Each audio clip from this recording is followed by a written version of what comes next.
Agradecer a presença de todos vocês. Eu quero agradecer a oportunidade de estar aqui mais uma vez, nessa casa maravilhosa, que tem feito um trabalho lindo, né? É essa casa que leva o nome de um dos grandes difusores da doutrina espírita, que foi Bezerra de Menezes, que trabalhou, enquanto encarnado, imensamente no bem e que continua trabalhando em prol de nós do outro lado da vida, né? Que tem feito inúmeros milagres, inúmeras curas, né? É um espírito de luz. Hoje eu vou falar um pouquinho para vocês sobre um livro que eu e uma amiga minha escrevemos. Nós somos espíritas e nós pesquisamos e escrevemos o livro, que chama Desmistificando Ideias e Práticas na Casa Espírita, tá? Então, como que foi isso? Como que foi esse trabalho? Não foi psicografia, tá? Talvez, eu acredito que a gente tenha tido a inspiração do alto, né? Mas foi um trabalho de pesquisa, foi um trabalho conjunto, foi um trabalho de estudo, em cima da doutrina, em cima das coisas que a gente vê acontecendo no dia a dia. Então, para a gente começar, é importante explicar o que significa desmistificar, né? Que é o começo do título. Então, desmistificar é desfazer uma mistificação, denunciar um erro, romper com um mito, romper com um enigma, ou seja, é esclarecer. Então, a nossa ideia é esclarecer, com base na doutrina espírita, algumas coisinhas que a gente passa a fazer no decorrer da nossa vida de cristãos, né? A gente passa a ter alguns hábitos, a gente passa a fazer algumas regrinhas, seguir essas regrinhas, só que, na verdade, elas não têm fundamento na doutrina nenhum, a não ser nas nossas próprias cabeças, tá? E às vezes não tem nem razão, mas a gente fica repetindo isso, tá? Se esses comportamentos não fazem mal a ninguém, então não tem problema nenhum, tá? Não tem problema nenhum que a gente os pratique, tá? Só que é bom lembrar que não são ensinamentos da doutrina espírita. São coisas que às vezes a gente trouxe de outras religiões, de outras vidas, mas não que a doutrina espírita esteja incentivando essa prática, tá? Nós espíritas, acima de tudo, respeitamos a individualidade de cada um. Tá? Nós respeitamos a consciência de cada um, o livre-arbítrio de cada um, o poder de escolha de cada um. E isso, para quem tiver alguma dúvida, tá no Livro dos Espíritos, esse aqui. O meu eu trouxe um pequenininho, porque senão ia ficar muito pesado. Nas questões 835, 839, 842 e 843, que eu não vou lê-las aqui, tá? Tarefinha de casa para vocês, se tiverem dúvida do que eu estiver falando. A gente não pretende, como espíritas, violentar convicções de ninguém, porque isso seria falta de caridade, falta de amor ao próximo, e falta de entender que cada um de nós está num processo evolutivo, cada um de nós está num degrau da escada evolutiva.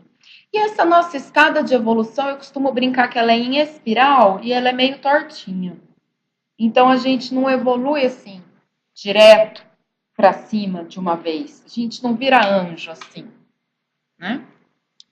Então vou dar alguns exemplos para a gente esclarecer alguns usos e costumes, tá? Por exemplo, a gente ouve falar em cristais, a gente ouve falar em extraterrestre, a gente ouve falar em elementais da natureza, como gnomos, fadas, salamandras, ondinas, dentre outras, tá? Geralmente, quem trabalha, quem estuda tudo isso é chamado de esoterismo e não de espiritismo, tá?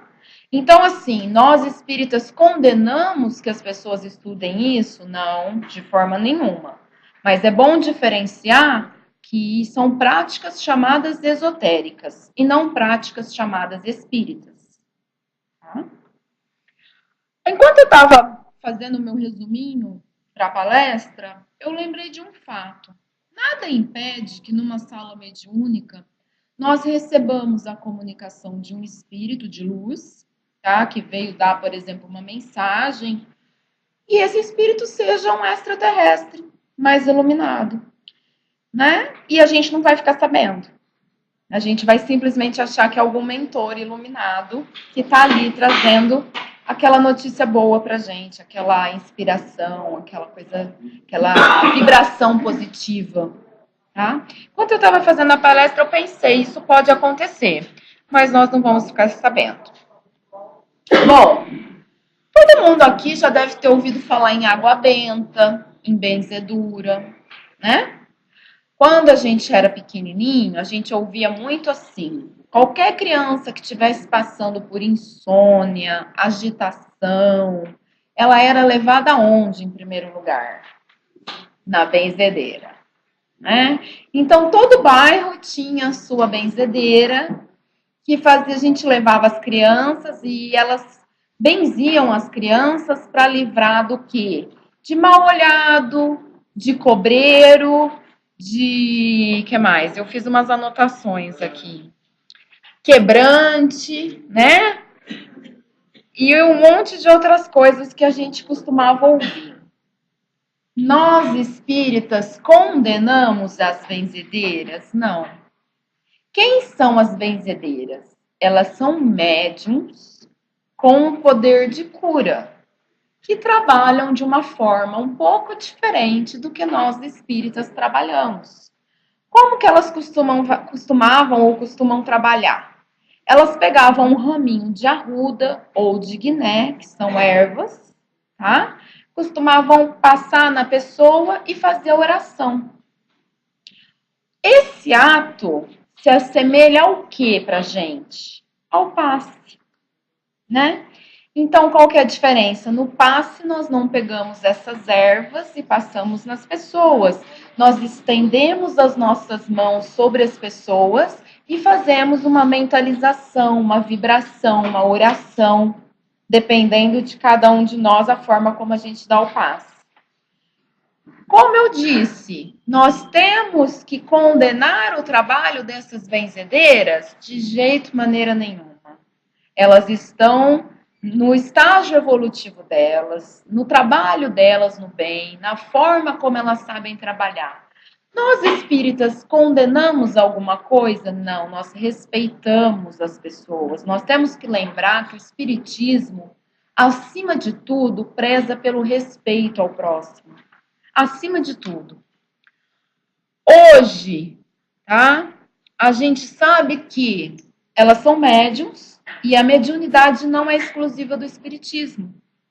Inclusive, nas igrejas católica e evangélica também existem médiums. Só que eles não se chamam médiums, não se denominam médiums. E como que é o passe nesses lugares? É a oração com a imposição de mãos. Nada mais é do que o nosso passe. Nada mais é do que a benzedura da benzedeira antiga, né? Bom, vamos lá. Hoje, quando a criança está inquieta, com insônia, ou meio adoentada, sem a gente saber o que é, a gente já sabe que a gente não precisa levar na benzedeira. O que, que a gente pode fazer com essa criança? Passeterapia, fluidoterapia com a água fluida, tá? E evangelho no lar. Então, hoje a gente já sabe do poder do evangelho no lar, que às vezes a gente pode aplicar primeiro do que tudo isso. Por falar em evangelho no lar, eu quero saber de vocês, eu quero que vocês ergam a mão. Quem é que faz o evangelho no lar? Ergue a mão para mim. Eu vou falar um pouquinho, fazer uma pausa, um parênteses e falar um pouquinho sobre o evangelho no lar, tá? Então, A gente tem o hábito de pegar o nosso evangelho segundo o Espiritismo, que nada impede que seja a Bíblia, tá? Os evangelhos da Bíblia. A gente abre, lê um trechinho, discute esse trechinho, em harmonia, tá? Quando eu falo discutir, é fazer comentários, não é brigar, tá? A gente discute esse trechinho em harmonia, debate esse trechinho em harmonia. Tem uma prece inicial, aí tem a leitura, tem o debate, aí nós fazemos as vibrações ou os pedidos, né? Então, tudo que a gente estiver precisando naquele momento, a gente pede para a espiritualidade amiga. Inclusive, nós fazemos as vibrações, os pedidos pela paz na Terra, pelos nossos governantes, pelos nossos prefeitos, presidente, etc., pelo nosso bairro, pela nossa cidade, pela nossa casa, pelos nossos amigos, pelos nossos inimigos. Aí que a gente fez tudo isso, a gente faz uma prece final, pede para a espiritualidade fluidificar a água, que a gente pode ser um copo para cada um para tomar na hora e acabou, a gente pode pôr uma garrafinha para a gente ir tomando essa garrafinha a semana toda, tá? Como se fosse um remédio, e é um remédio. E aí a gente pede para que a espiritualidade amiga volte na nossa casa no mesmo dia e horário da próxima semana, tá? A gente escolhe um dia e um horário que geralmente a família possa estar junto. Por exemplo, vamos lá. Na minha casa, a minha família se reúne às quartas às 7 da noite. Então, às quartas às 7 da noite é um horário que todos nós estipulamos que nós temos condições de rezar juntos, fazer o evangelho no lar juntos. Eu conheço uma senhora que faz às terças às 5 horas da manhã. Eu conheço um senhor que faz aos sábados às 6 horas da manhã. Eu tenho uma amiga que faz domingo à meia-noite. Esse vai ser um horário que você e a sua família vão poder estar juntos e vocês vão fazer um combinado, um compromisso com a espiritualidade, para que a espiritualidade venha até o seu lar, tá? E cuide da sua casa. Nós fazemos seguros de vida, nós fazemos seguro de carro. O evangelho no lar é o seguro do nosso lar em questões espirituais. Quando a gente faz o evangelho no lar, um facho de luz sobe da nossa casa em direção à espiritualidade maior. Quando a gente faz o evangelho no lar, espíritos que estão soltos por perto de nós, ou da nossa família, ou do nosso bairro, que podem ser socorridos e receber a luz, eles são encaminhados para o nosso lar, recolhidos pela espiritualidade maior e são socorridos. Quando a gente faz o evangelho no lar, a gente faz uma limpeza da nossa casa, em questões de cargas negativas e tudo mais. Tá? Aí você fala assim, mas eu moro sozinho. Será que eu posso fazer o evangelho no lar sozinho? Jesus disse, onde um ou mais estiver em meu nome, lá eu estarei. Nós nunca estamos sozinhos. No mínimo vai estar nós e o nosso anjo da guarda. Já é um ou mais. Tá? Aí eu falo assim, eu gosto de ler o evangelho antes de eu dormir, um trechinho. Eu posso ler o evangelho antes de eu dormir, se eu for fazer o evangelho no lar uma vez por semana? Pode, não tem problema nenhum. Aliás, deve. Por quê? Porque quando a gente lê um trechinho do evangelho na nossa casa antes de dormir, nós estamos nos preparando para o sono físico. Nós estamos preparando o nosso espírito para que, enquanto estivermos dormindo, ele esteja em boas companhias. Ele vai estudar, ele vai aprender, ele vai ler, ele vai se edificar, se evoluir. Tá? Eu posso fazer o evangelho um pedacinho na hora que eu acordo? Deve, com a ideia de pedir um bom dia. Eu posso chegar no meu trabalho e ler um trechinho do evangelho? Deve, com a ideia de pedir um bom dia de trabalho, harmonia no trabalho e etc. Tá? Então, assim, às vezes a gente acha que fazer o evangelho no lar, você não pode mais ler o evangelho em lugar nenhum. Isso é um mito. E isso a gente tem que tirar da gente. Tá? Vamos voltar para cá.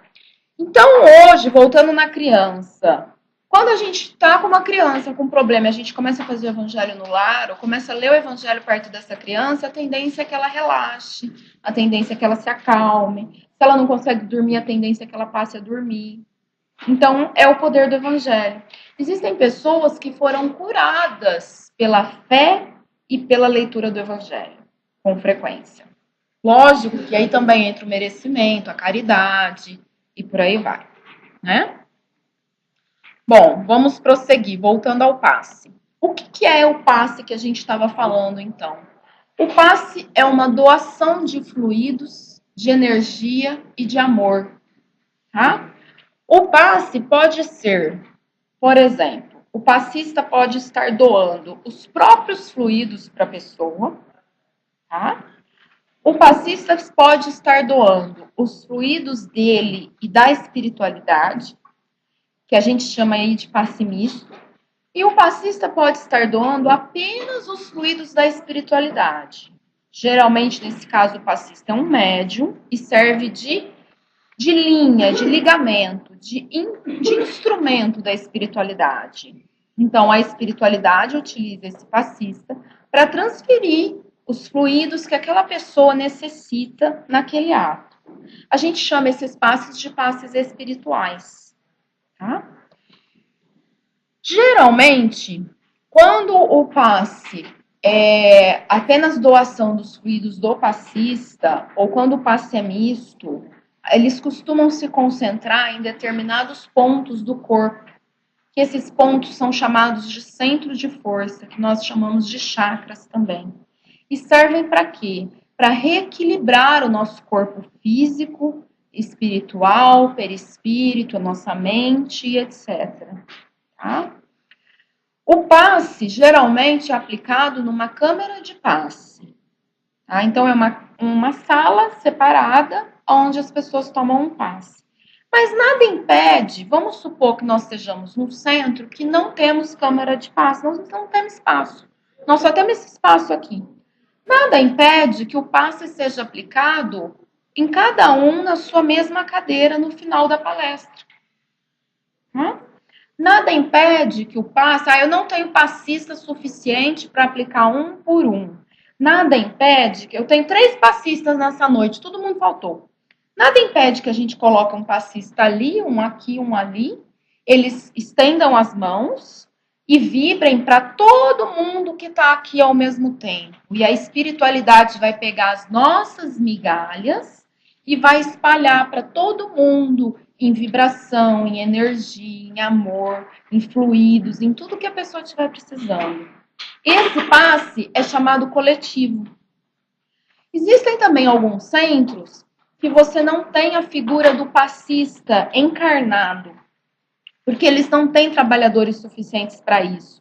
Então, o que acontece? Acabou a palestra, eles fazem uma oração, uma vibração e pedem para que o plano espiritual venha dar passe nas pessoas, coletivamente, nos seus lugares.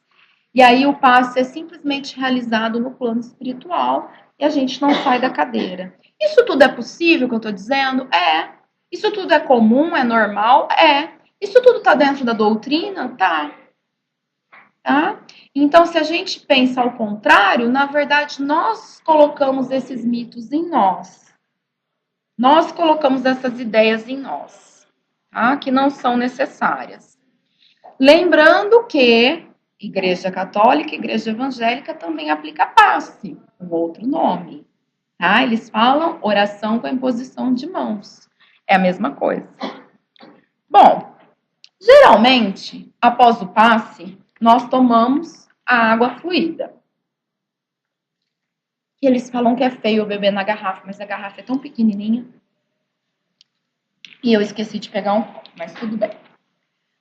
Bom, a água fluidificada ou a água magnetizada, tá? Ela fica nos copinhos que nos é entregue.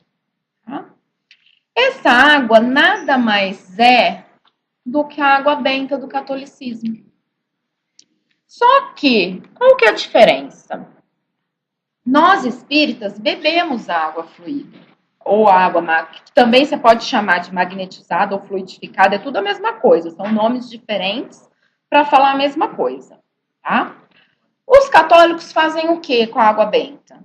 Eles aspargem, eles espirram nas pessoas, né? Fazendo o sinal da cruz. Ou eles vão lá e espirram a água benta no carro, na casa, no cachorro, tá? Igreja evangélica, o que eles usam?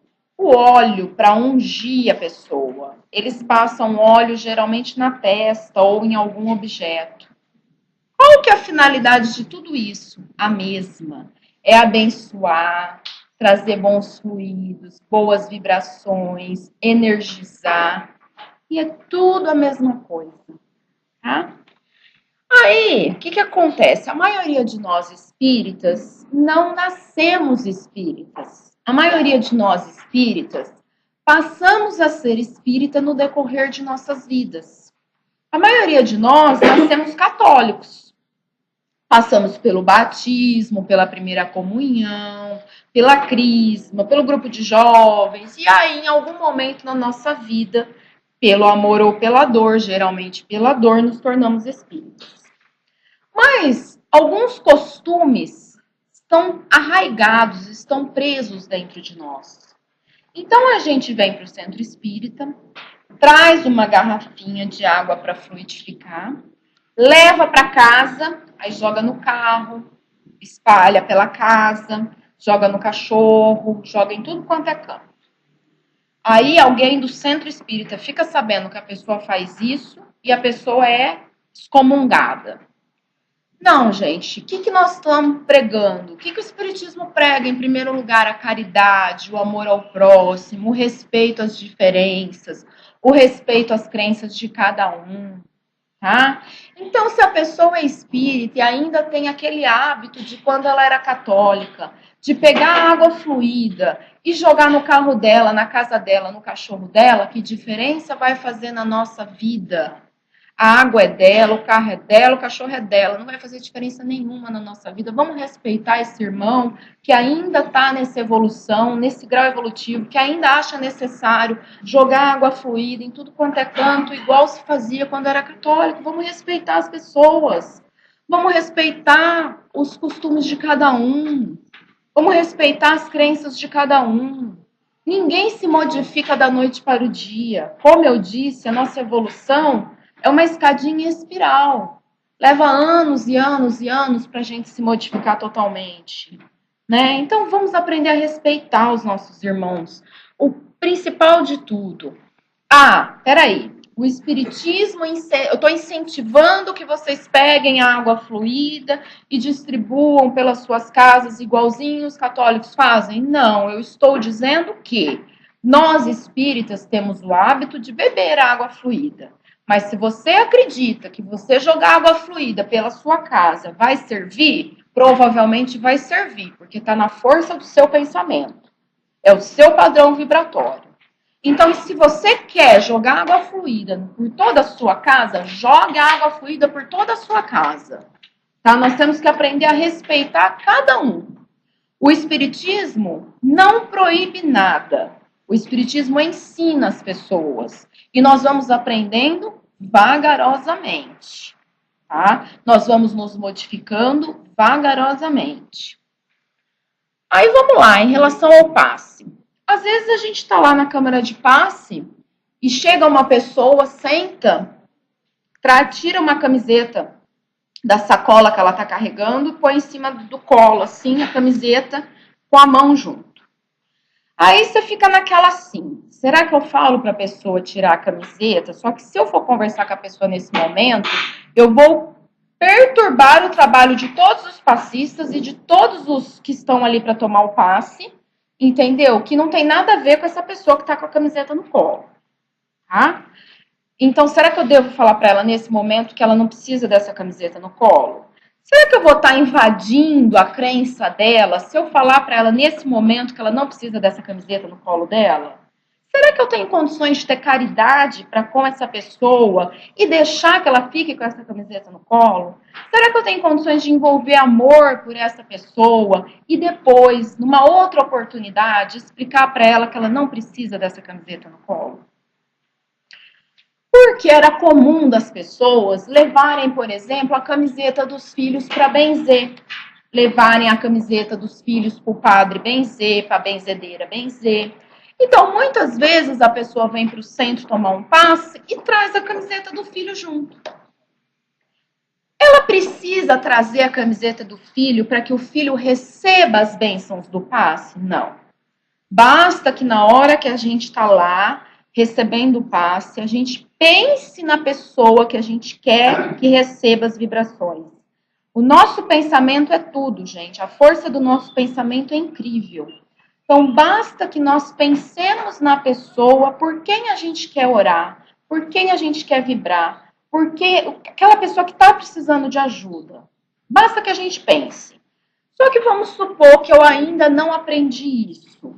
É uma das primeiras vezes que eu estou indo ao centro espírita e eu levei a camiseta junto. Deixa a pessoa com a camiseta, gente. Isso é caridade.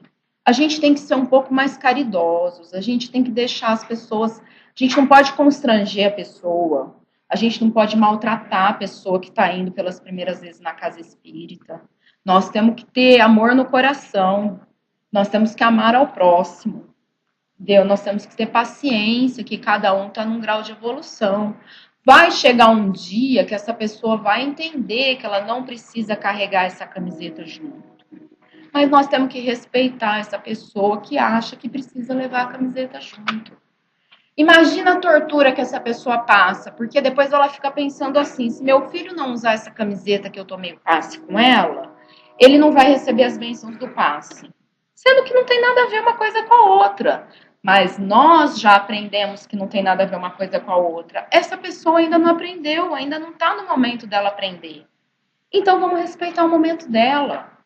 E se a gente for conversar com ela e explicar que ela não precisa da camiseta, vamos explicar com amor, vamos explicar com paciência, vamos explicar com serenidade. E se mesmo depois da gente ter explicado para a pessoa que ela não precisa levar a camiseta para o passe, ela continuar levando, vamos relevar.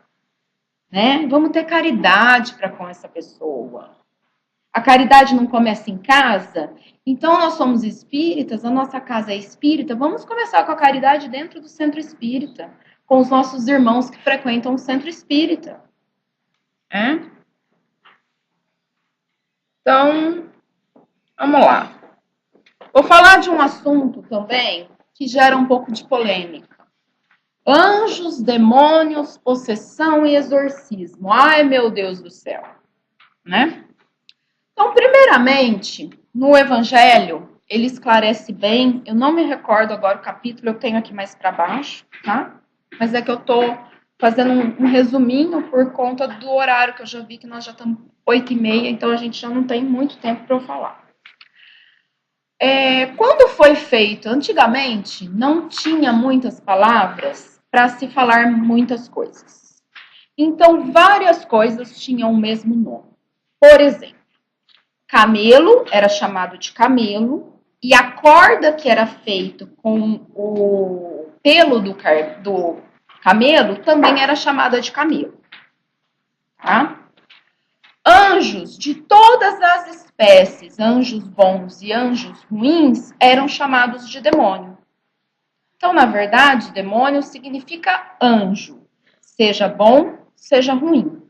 Como não? Mas quando foram traduzir, eles também não tinham muitas palavras para fazer as traduções, eles disseram que demônio quer dizer anjo ruim. E aí nós ficamos com essa impressão até hoje. Tá? Então, isso é uma coisa que a gente tem que tirar da nossa cabeça. Tá? Inclusive, nós passamos a acreditar que existiria o anjo caído, que é a fonte de todos os males da humanidade. Né? Como se pudesse haver uma força que fosse opositora a Deus. Tá? Bom, o que acontece na verdade? Acontece assim. Na verdade, nós não somos coitadinhos. E nós estamos sujeitos à lei de ação e reação. Nós colhemos o que nós plantamos. Então, vamos lá. Hoje, vamos supor que eu estava no trânsito e eu xinguei um cidadão que me fechou. Um pouco mais à frente, esse cidadão estava muito nervoso porque eu xinguei, ele me fechou, ou eu fechei ele, mesmo assim eu xinguei, ele desencarnou. Ele desencarnou e por conta daquela discussão, por conta daquelas vibrações, ele desencarnou e grudou em mim. Veio correndo para perto de mim, porque ele estava com o pensamento fixo em mim, tá? Porque eu xinguei, etc. Então ele estava com a raiva dele enorme fixa em mim. Então ele desencarnou e grudou em mim. O que, que seria isso? Aí ele fica do meu lado, com raiva de mim o tempo inteiro, dizendo para mim assim: eu duvido que você não corre com o seu carro um pouco mais.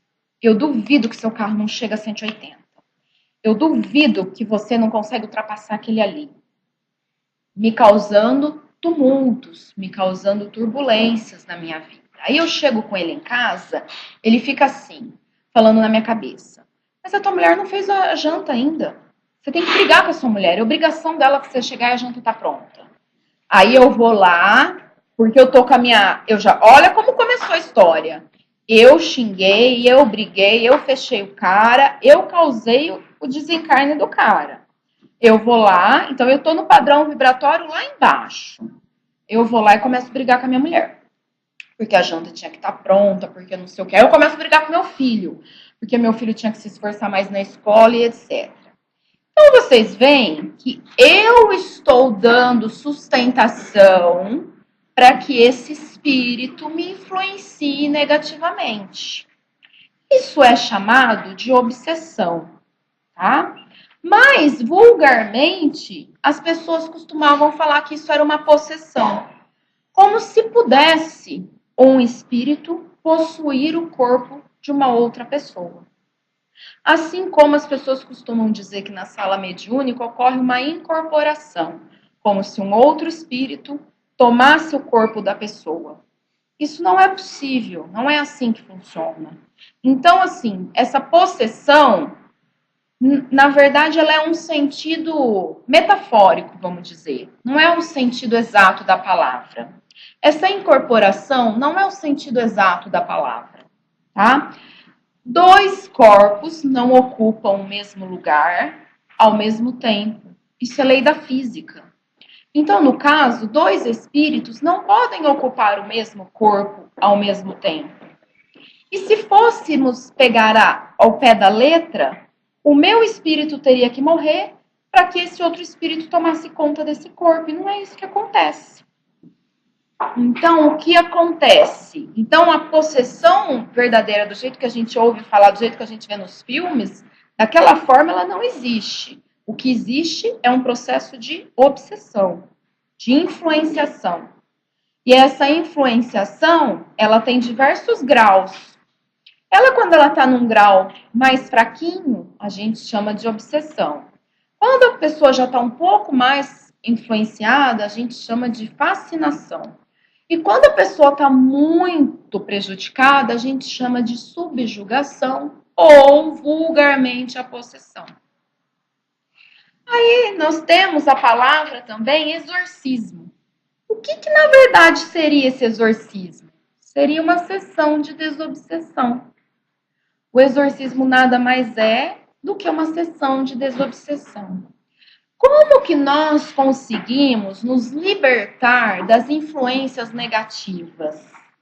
Elevando o nosso padrão vibratório, nos melhorando como seres humanos, fazendo o que o Espiritismo chama de reforma íntima.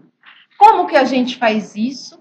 Nos autoconhecendo, olhando para dentro de nós, enfrentando as nossas mazelas, enfrentando o nosso orgulho, enfrentando os nossos vícios, as nossas dificuldades, fincando o pé para sermos pessoas melhores dia a dia a dia. Ah, volto a dizer, isso acontece de uma vez? Não, isso não acontece de uma vez. Isso é vagaroso, mas nós temos que todos os dias trabalharmos para isso, para nos melhorarmos, para melhorarmos o nosso padrão vibratório, para melhorarmos as nossas amizades, sejam elas encarnadas ou desencarnadas, as pessoas que estão perto de nós, tá? Para nós não sofrermos esse tipo de processo chamado de obsessão. Para nós não permitirmos essa influenciação de espíritos negativos. Esses espíritos negativos nada mais são do que pessoas como nós, que estão desencarnadas e que geralmente foram nossas vítimas em outra encarnação. Então, nós, na verdade, não podemos nos dizer vítimas de um processo obsessivo. Fomos nós que demos causas a isso. Como que nós vamos mudar? Além de nós nos mudarmos moralmente, nós temos que perdoar esse nosso irmão. Nós temos que nos perdoarmos. Nós temos que orar por esse nosso irmão. Nós temos que orar e vigiar o tempo inteiro. Nós temos que nos melhorarmos um pouquinho por vez, porque com a reforma moral não há processo obsessivo. Por que Jesus tinha um grande poder de expulsar demônios? Por que Jesus era capaz de curar pessoas que os seus discípulos não conseguiam? Pela sua elevação moral, pela sua ascendência moral, pela sua autoridade moral, pela sua benevolência, pela sua paz, por todas as virtudes que ele possui. Nós um dia chegaremos a ter tudo isso? Sim. É o nosso processo evolutivo. É o nosso processo evolutivo. Nós estamos caminhando para isso. Um dia nós chegaremos a ser anjos? Chegaremos, com toda a certeza do mundo. A gente não retroage, a gente só cresce. Ou a gente pode estacionar por um período, mas logo a gente vai continuar caminhando para frente. Só que aí, vamos lá, outro mito. Só voltando, a hora que eu viro anjo, eu vou ficar com uma masinha numa nuvem, tocando harpa, com os cabelinhos encaracolados, olhando para aquelas estrelas ou para aquele céu maravilhoso sem fazer nada? Não. Nós vamos trabalhar mais e mais e mais e mais e mais pelo bem da sociedade, pelo bem do planeta. Nós, quando chegarmos ao ponto de anjos, nós seremos como discípulos de Jesus. Estaremos ali lado a lado, auxiliando para que a vontade do Pai seja feita, seja concretizada, auxiliando a todo mundo. Como nós vamos fazer para chegar nesse processo de evolução? Nos melhorando cada dia mais, cada dia um pouquinho, cada dia um pouquinho. E só voltando um pouquinho na situação que eu estava dizendo, né, que a gente imagina que existem os demônios, né? E esses demônios nada mais são do que espíritos de pessoas como nós que estão do outro lado. E por que é permitido? A gente pode também fazer a seguinte pergunta: como Deus, como Jesus permite que esse processo de obsessão ocorra? Como que pode ser permitido uma coisa dessa se Jesus é bom? Como eu disse, somos nós que cultivamos isso. Então, nós estamos colhendo o que nós plantamos, que foi o que eu falei no começo. A gente planta, a gente colhe, né? E volto a dizer, como nós nos libertamos, reforma moral, a nossa modificação moral. E sabe uma coisa que ajuda a nossa modificação moral? Evangelho no lar. Evangelho no lar vai nos ajudando a nos melhorarmos semanalmente. Vai nos ajudando a firmarmos os ensinamentos de Jesus na nossa mente e irmos colocando em prática dia a dia. Sabe o que mais nos ajuda muito? Oração. Sabe o que mais ajuda a gente na nossa reforma moral? Caridade. A caridade é só eu dar a esmola no semáforo? Não. A caridade é muito mais do que isso.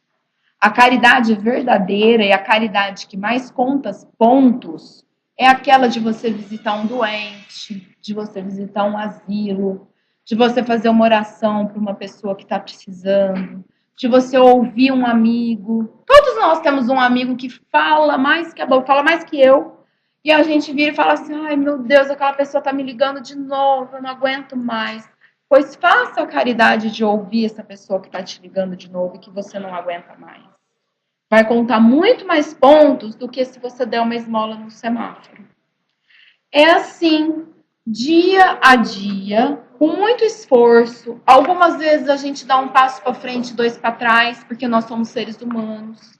Que nós vamos evoluindo, que nós vamos nos melhorando, que nós vamos chegando cada dia mais perto de Jesus. Tá? O Espiritismo auxilia para que esse processo ocorra, mas o Espiritismo, acima de tudo, respeita cada um de nós e respeita todas as religiões, respeita todas as nossas crenças interiores, respeita o nosso estágio evolutivo. Tá? Nós temos que aprender, como espíritas, a dar esse respeito para os outros também. Nós temos que aprender, como espíritas, a respeitar as outras crenças, até as coisas mais absurdas, a ter compaixão pelas pessoas, a ter amor quando a gente falar com as pessoas, especialmente quando a gente for fazer uma reprimenda ou fazer uma correção.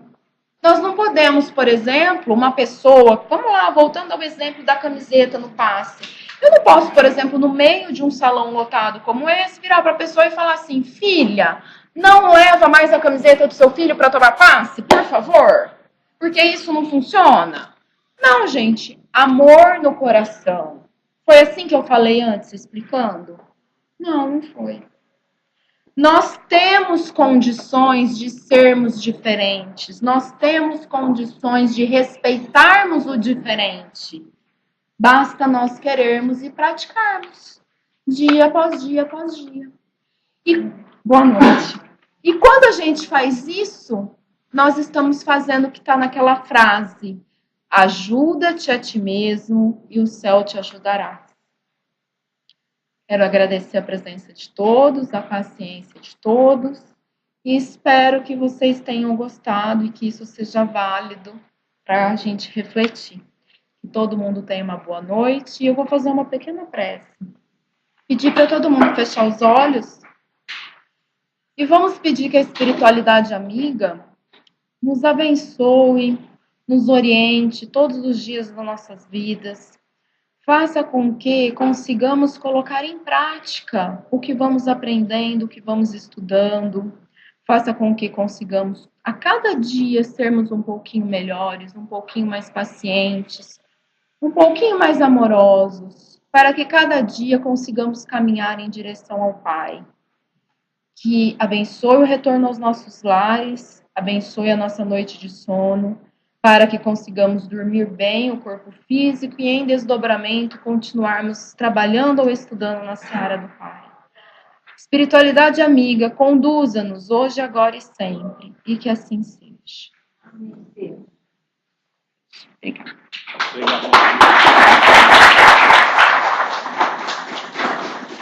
Boa semana a todos. A enfermeira leva as meninas primeiro, depois vem buscar os meninos.